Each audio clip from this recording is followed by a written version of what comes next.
Coming up on the Suze Orman Show. The biggest mistake I think you make when it comes to your salary and your retirement accounts. Also, my husband and I have about $50,000 in credit card debt. When you take money that you get to clear up some of the debt, you get into debt all over again. And you ask me, can I afford it? My husband and I want to go on a 10-day Hawaiian cruise to celebrate his 40th birthday and to celebrate the fact that we both made it to our 40s. The cost is going to be about $6,000.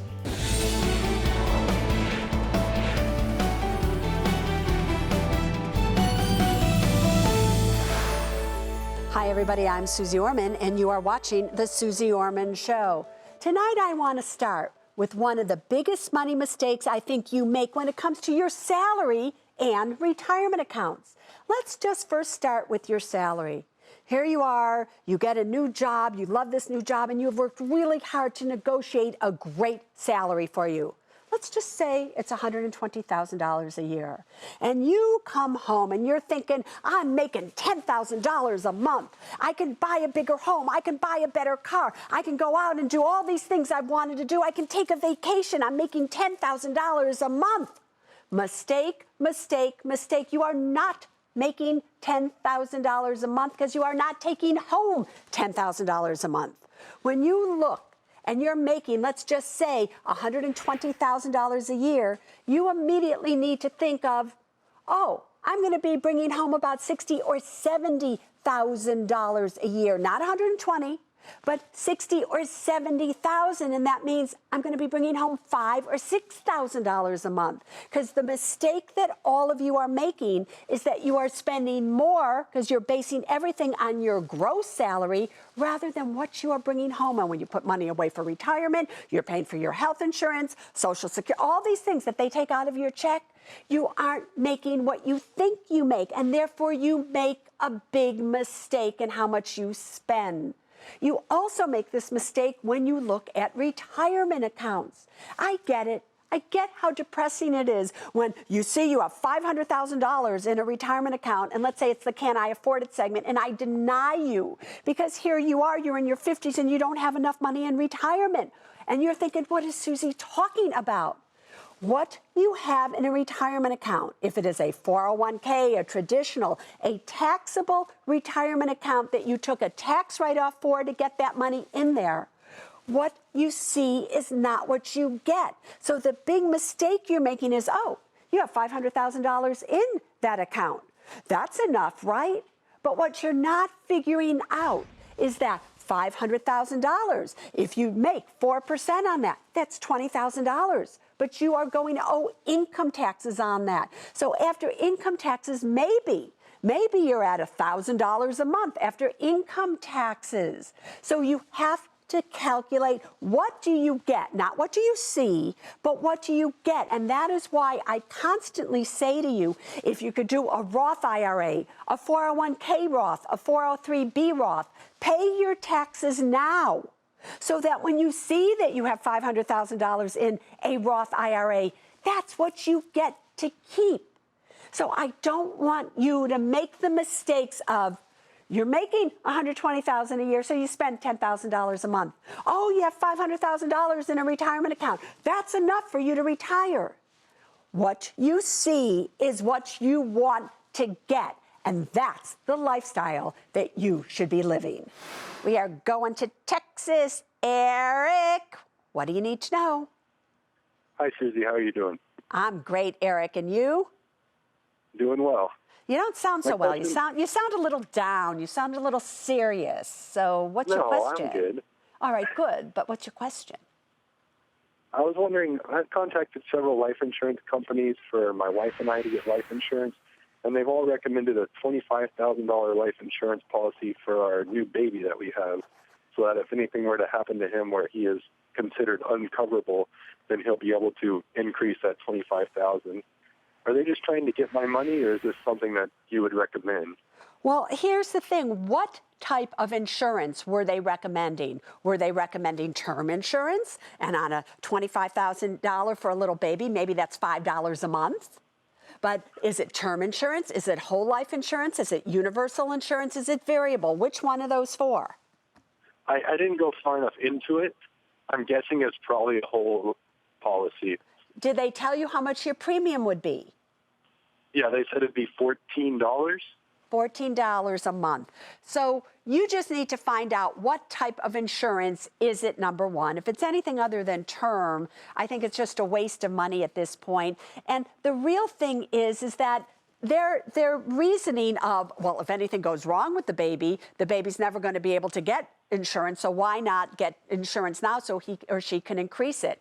The reason you might want to do insurance on a baby is that if, God forbid, something went wrong and the baby didn't survive, that's a hard topic, and you needed money to take care of the last arrangements of the baby, all right. But I am not an advocate on large amounts of term insurance or any type of insurance on a child whatsoever. Angie in Maryland. I like saying that name. Angie. Anyway, Angie, what can I do for you tonight? Hi, Susie. Well, I'm calling because I have a situation where my husband and I have about $50,000 in credit card debt, averaging maybe a 15% rate. And we also have a very large mortgage because of various situations. We had a short sale in the past, but we have PMI on our mortgage of about $600 a month. And we're having, we're struggling every month because of all of our payments. So we're in a situation where we may have a family gift of about $25,000, and I could get a 401k loan of $25,000, and together could pay down either our debt or pay enough of our mortgage down to get rid of the PMI.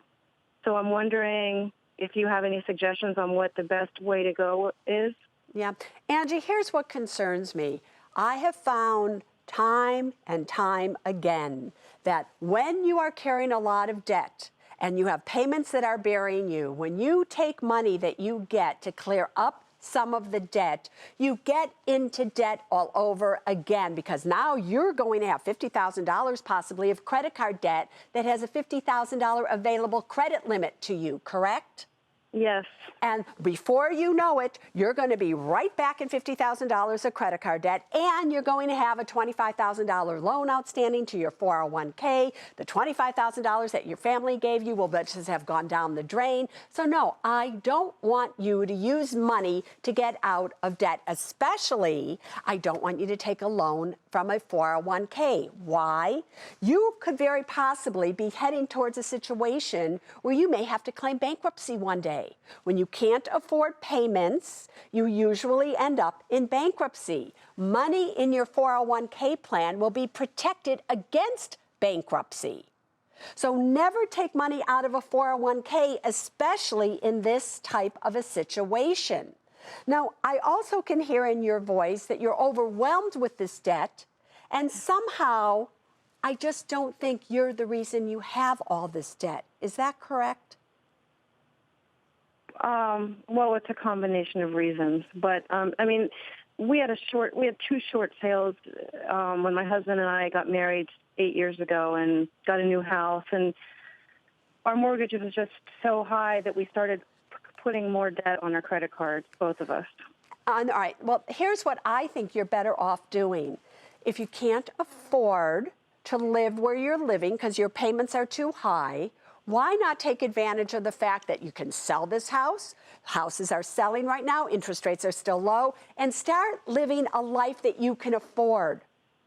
Get out of the stuff that you can't afford, sell them, eliminate them. I don't even care what that means to you, but you have got to do that. If you want to take the $25,000 that your family member is giving you and pay down $25,000 of your credit card debt, then do so. But you better cut up those credit cards or close them so you never use them again and you don't get into credit card debt again. But you better fix the reason why this keeps happening to you, because money is not the solution in your case. I want you to enjoy every solicitation that you get from every financial advisor out there. Oh my God, they want me to do what with my money? And later, when wanting something, ask me, can I afford it? We want to take 1 month off and go to Australia, New Zealand, and Fiji, costing about $20,000. You do, Julia. Welcome back to the Suze Orman Show. Let's go to Chris in Ohio. Girlfriend, you have a question for me? Yes, thank you for taking my call, Susie. My husband and I filed bankruptcy, the Chapter 13 in 2011. At the time, I was self-employed when we filed, and since then I've found a good job that's helped us get back on our feet. So in 2013, we had the bankruptcy dismissed. Now we have a lump sum of money to pay off some of our debt, and I wanted to tackle the credit cards. So I settled with 2 of the credit card companies so far, but I just received a 1099 tax statement. I thought that settling would be better and it would increase our FICO score, but now I'm a bit confused. I'm not sure, should I continue to settle with the rest of credit card companies or pay off one of my mortgage loans in full? Well, you're mixing apples and oranges. You're mixing getting a 1099 where you will owe taxes on that money with a FICO score. So if you're already settling with a collection agency or with a creditor, you've already hurt your FICO score, because for it to get that far into collections or where you have a settlement or where they're willing to settle for you, that means you're over 120 days late with that debt. And therefore, it's already done its damage to your score, and settling it isn't going to hurt it anymore, but it's not going to improve it either. Okay. What you do have to understand is that when you settle debt or debt is forgiven, you owe income tax on the amount of debt that is forgiven, which is why you have a 1099 form. So now you owe income taxes on that amount of money.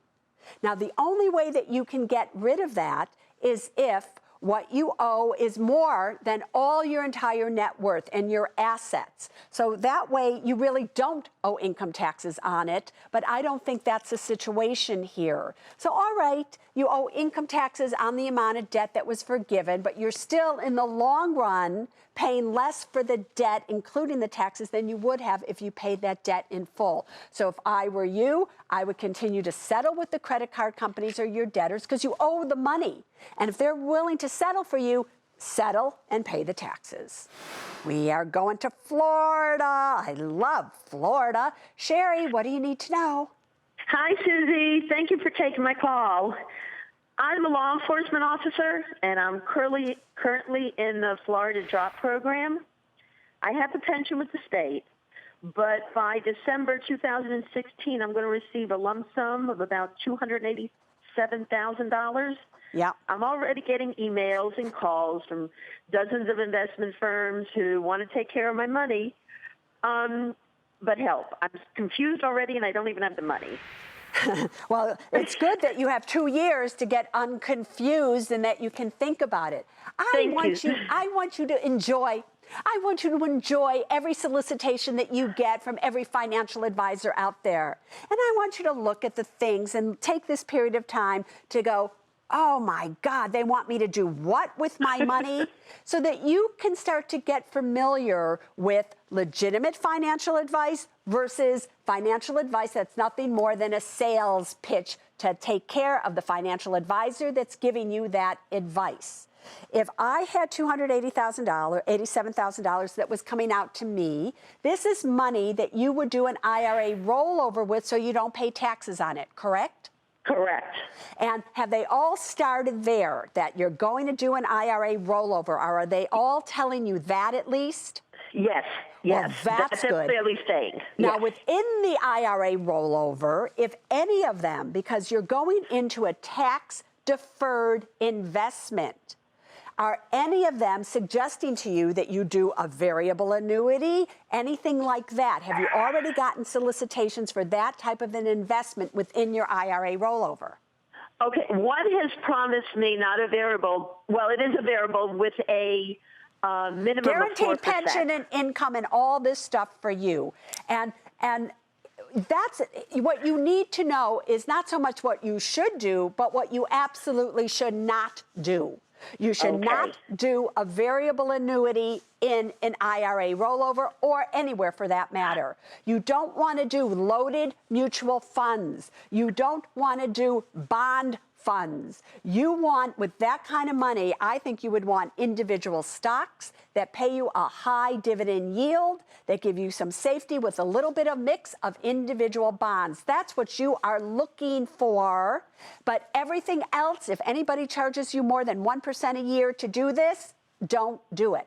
Go by those guidelines, and then you'll know what to do. Up next, you can't afford to miss. Can I afford it? This would be a full weekend of fun starting on Friday night with a team intro party. On Saturday afternoon, there's a practice followed by a team lunch. Saturday night, we would attend an NHL game, and then on Sunday, we would play the game. Is this something that you have wanted to do your whole life? Yes, I've been a big hockey fan. Also, I went up to buy an electric motor for my recumbent trike bike. The cost is about $2,000. Stop. What do you want to buy? 10-day Hawaiian cruise. Electric motor for my recumbent bike. Alumni fantasy hockey game. Welcome back, everybody. Time for Can I Afford It? This is where you call in. Tell me what it is that you want to buy. I ask you a few questions, and I tell you if you can afford it or not. Let's see what we have going. Amy, what do you want to buy? Hi, Susie. My husband and I want to go on a 10-day Hawaiian cruise to celebrate his 40th birthday and to celebrate the fact that we both made it to our 40s. The cost is going to be about $6,000. And was it rough to make it to your 40s? Like, did you have a really rough time? You're saying it like it was such a big accomplishment to make it to your 40s. I wonder what you're going to feel like when you make it to your 50s and then your 60s. Was it rough on you, Amy? It wasn't real bad, but you know. You know what? But you need to go to Hawaii and go on a cruise to recover from your first 40 years of your life. That's what you're trying to tell me, right? Exactly. Exactly. Show me the money. Okay. Our take-home pay is $4,700 a month combined. Yep.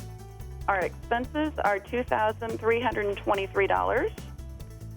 We have no debt, and we own our home outright. Love that. Uh-huh. And in savings, we have $61,000 in liquid, $13,000 in investments, and $131,000 in retirement. And where are you going to take this money from? Well, I'm planning on taking it from savings. From savings. So that still gives you far more than the 8-month emergency fund that you need, correct? Correct. Correct. So you have been denied. Please listen to me. You are 40. You said you made it to your 40s. And I want you to make it to your 50s, your 60s, your 70s, your 80s, and I want you to live a great lifestyle at that time. But you only have $131,000 in retirement. You are far short from where you should be in retirement, even though you own your home outright. So, girlfriend, I need to see that retirement at your age. I would have wanted to see $250,000, $200,000 at least, but not $131,000. Amy, Shannon, what do you want to buy? Hi, Susie. Thank you for having me on. Anytime, what do you want to buy? I went up to buy an electric motor for my recumbent trike bike. The cost is about $2,000, but it would help me ride further distance and ride for a longer amount of time. I have to put a motor on this bike because due to a disability, it's the only bike I can ride. And I'd save in gas because I'm able to run errands on the bike too. And so if you did not put a motor on this bike, given your situation, you are able to ride, but are you able to ride long enough or far enough to get to the places that you need to go? Well, they're not places I need to go because I can go in my car. So you can go in your car. So this would just allow you to go further on your bike than you need to, correct? Yes. All right, show me the money. Okay, so my take-home pay is $1,905 a month. My expenses are $1,187 a month, and I live on a college campus rent-free. Great. The only debt I have is my car loan. That's about $11,000 with an annual percentage rate of 0.9%. And in savings, I have $8,400 liquid and $46,000 in retirement. And how are you going to pay for this? Okay, I'm going to pay for it with my tax refund of $600. But I was actually expecting more due to my move across country last year, so I have to get this checked out by an accountant maybe. Then I'm waiting on a $1,000 refund from a part that I had to buy for my car, and Honda will be refunding this. Then I'll save the remaining $400, which will only take about a month. And take into account as well, my emergency fund's a little low because due to the move last year, I was only contributing $100 to my Roth most of the year. Stop. Denied. Denied. Even by how much you're explaining this. You should be denied. You were planning on a larger tax refund, you didn't get it. You're planning on this and this and that, and it didn't are you kidding me?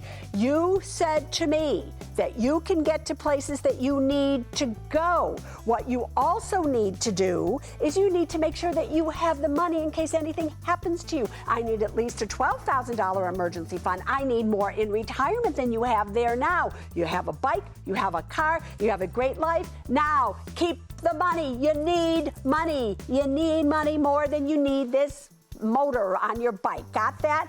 Tanya, what do you want to buy? Hi, Susie. We want to take 1 month off and go to Australia, New Zealand, and Fiji, costing about $20,000. Due to our career choices, we've been living apart for the past 2.5 years, and we see each other every other weekend. So this will be an opportunity to celebrate our 10-year wedding anniversary, and it'll be the longest we've seen each other consecutively in 2 years. We want to reconnect and relax. And I just have to ask this. After this month together, then do you go back to not being able to see each other for long periods of time? We will go back to work, yes. What a drag. I can't even imagine if that was my situation. I need to see KT. I need to at least once a day. But girlfriend, show me the money. Okay, our combined take-home is $15,507 a month. Our expenses are $11,054 a month. We have $128,000 on a 15-year mortgage, $25,000 on a car loan, and $2,000 left on a student loan. Then in savings, we have $270,000 in liquid, $53,000 in investments, and $308,000 in retirement. And how are you going to pay for this? We'll take it out of our liquid. And so that brings you down to $250. Before I say one way or the other, you even have enough money to pay off all of your debt. You could pay off your $128,000 home, $25,000 car, $2,000 of a student loan. You could do that all, and therefore you have been approved because here you are at the age of 36, and now I'm seeing what I want to see. I'm seeing $300,000 in retirement. I'm seeing $200,000 liquid. I'm seeing that you have done really, really great. So go have a wonderful time for that 10th year anniversary. Girlfriend Tim, what do you want to buy? Hi, Susie. I want to play in my local NHL team's alumni fantasy hockey game. The fee is $3,000. This would be a full weekend of fun starting on Friday night with a team intro party. On Saturday afternoon, there's a practice followed by a team lunch. Saturday night, we would attend an NHL game, and then on Sunday, we would play the game, complete with former NHL players, referees, cheerleaders, spectators, and an after party. The money I pay would go to the team's charity, and a good portion would be tax deductible. I got it. Now, Tim, is this something that you have wanted to do your whole life? Yes, I've been a big hockey fan, and some of the people that played last year said it was just fabulous and more fun than they imagined. All right, show me the money. Okay, my take-home pay is $6,700 a month. My expenses are $3,508 a month. For debt, I have $30,000 left on a 30-year ARM and a $15,000 car loan. In savings, I have $19,000 liquid, $123,000 in investments, and $693,000 in retirement. Looking good to me. How are you going to pay for this? I'll take the money from investments. You will. So investments versus why not liquid? I want to keep that emergency fund up there. I'm trying to build that back up some. You are trying to build that back up some. So here you are. You're going to take it from investments. So that brings you down to $120,000. So this is something that you've always wanted to do. You are denied. And listen to me closely again here. If you were 39 or 29, I would have approved you, but you are 49, and I need money so that it's growing for you to replace your income when you no longer want to work or you no longer can work. You're short on your emergency fund right now. I do not count investments towards liquid money. Investments are investments for your future.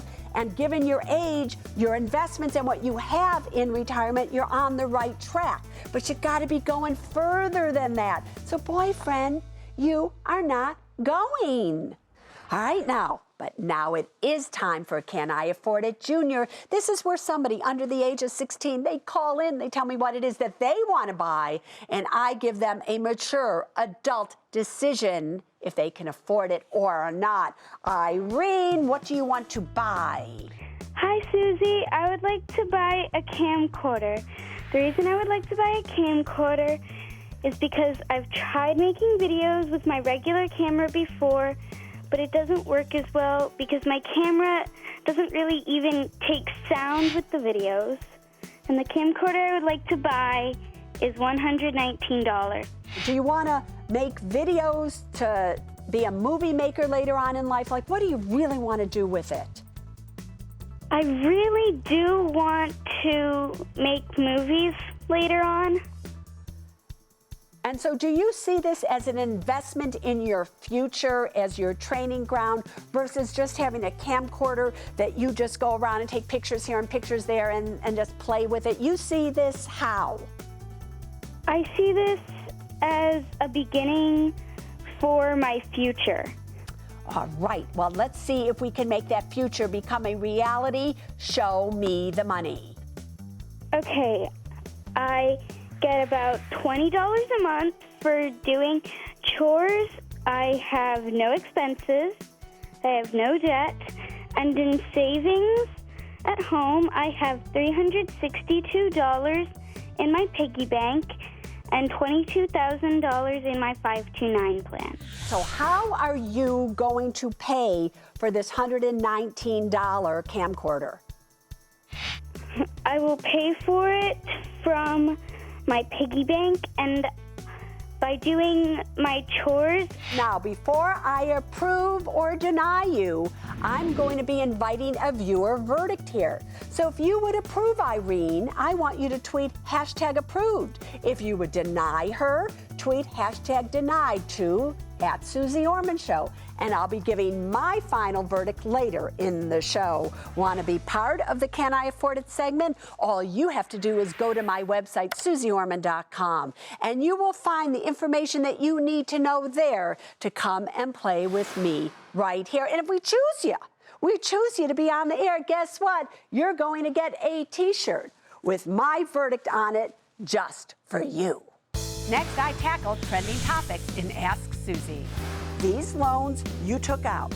These loans you are responsible for. So you can't be tired of paying them. And later, it's Susie 911, help for your money emergency. I've just got big red flags popping up. I don't think this is the right thing to do, and I wonder if it's too late and did I make a mistake.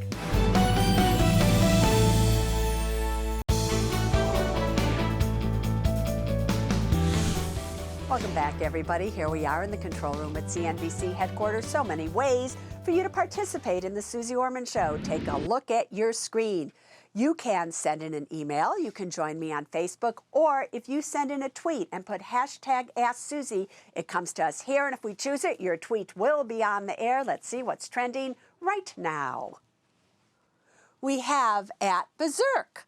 I'm just going to say that's what that says. Anyway, is investing in real estate with the goal of living off of rent money in 15 years a good investment? That all depends, my dear, for the 15 years that you're doing this. Will your piece of investment, your real estate, will it need a new roof? Will it need a new air conditioner, heating, floors, windows? When you have a piece of real estate, it needs maintenance. And it may need more maintenance than you're getting out of your rental income. Anything can happen. You also need to treat it like a business. I have said this time and time again on the Suze Orman Show. If you're investing in real estate, That means you need to have working capital, so in case your tenant doesn't pay you your monthly rent, what are you going to do to pay the mortgage? So it's an okay investment if you ask me, but it's an investment that's down the line.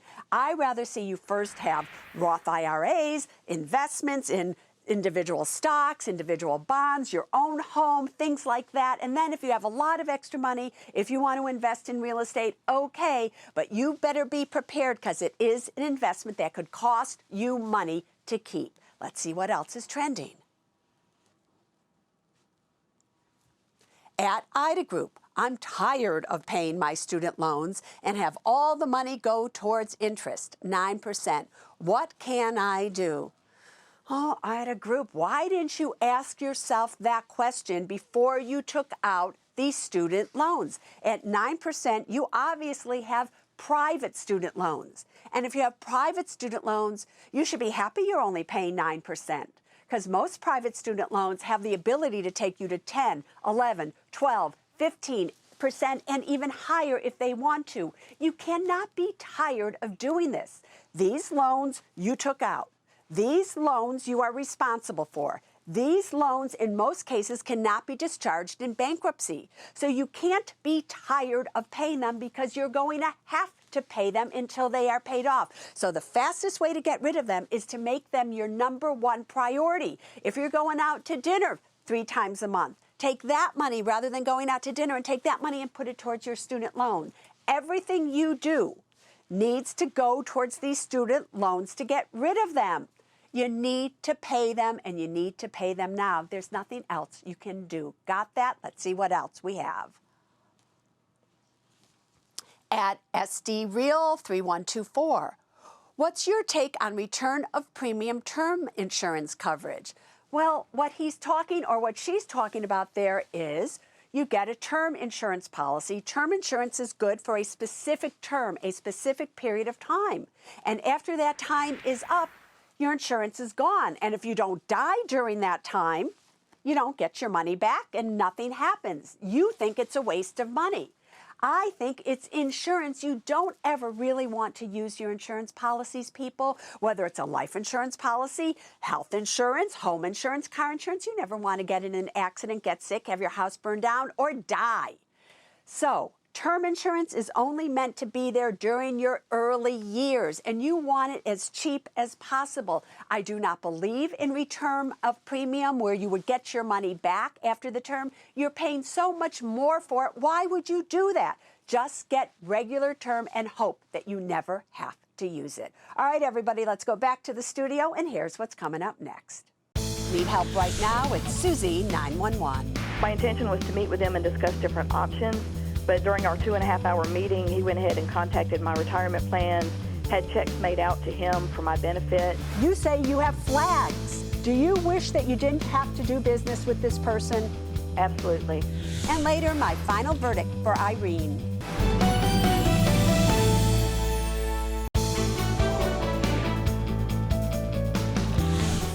Welcome back, everybody. It is time for Susie 911, where help for your money emergency is just a phone call away. All right, everybody, let's activate the call wall categories and find out what my next caller needs immediate help with.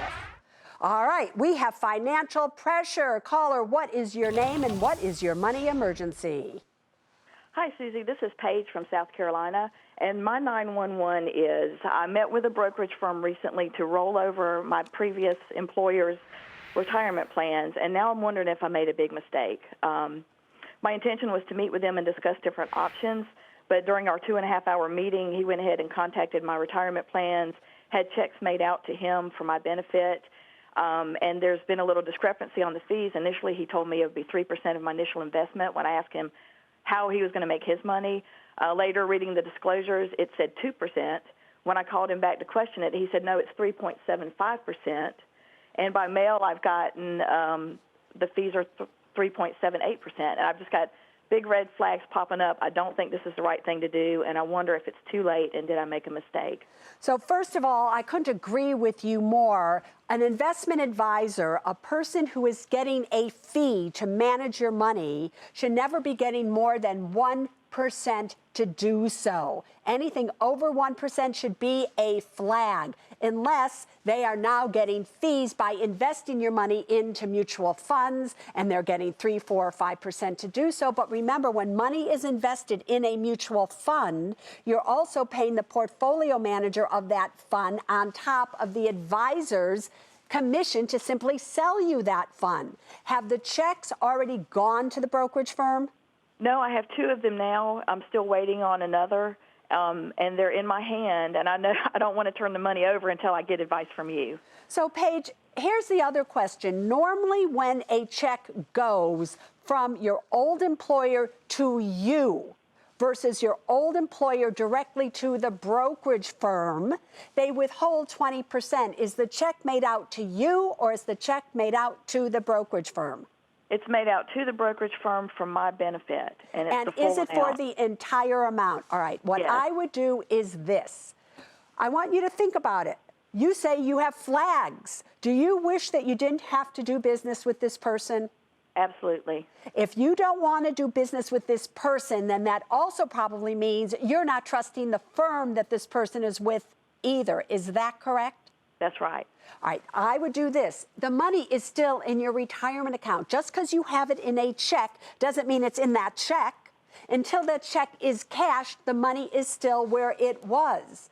I would simply contact my old employer or wherever that money is. I would say, I'm ripping up the check. I will send it back to you. And I want the money to stay in those accounts until we're notified again to do a transfer. Try that, because I think that will put a Band-Aid on this money emergency. And if you have a money emergency and need my help, just go to my website, SuzeOrman.com, and hit Susie 911. My final verdict for Irene is next. Not all rules are laid in stone. There are exceptions. Welcome back to the Can I Afford It? Final verdict. Earlier, 9-year-old Irene, a budding filmmaker, asked me if she could afford to buy a $119 camcorder. The reason I would like to buy a camcorder is because I've tried making videos with my regular camera before, but it doesn't work as well. I asked you all to tweet your viewer verdict. Now, Irene is back in the picture with me. Hi, Irene. Hi, Susie. All right, let's remind everyone what you had going for yourself. You get $20 a month for doing chores. You don't have any expenses. You don't have any debt. In savings, you have $362 in your piggy bank. But you also have $22,000 in your 529 college savings plan.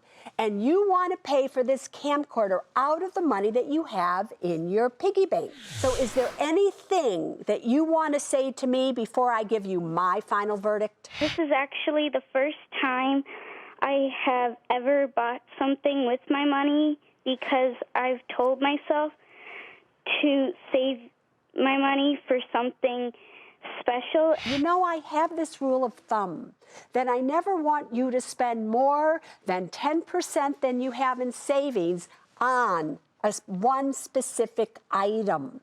And here you have $300 some odd in savings, and you're spending almost 30% of it to buy something. So you're 20% off here, see? So, but you know, not all rules are laid in stone. There are exceptions, and in your particular case, you are approved.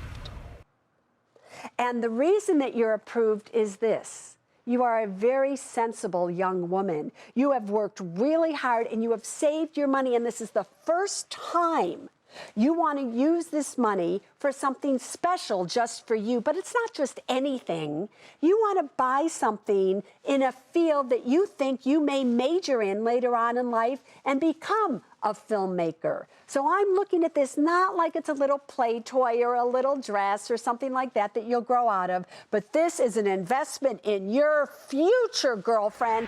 You see, everybody, not everything always is the same for every single person. When you're looking at your own money, there are exceptions. And when it comes to kids, I want to just tell you all this. If they've saved up for something really special, and then you tell them, nope, they can't have it, and the special request is something like Irene's situation, if you say no to them, they'll stop saving money.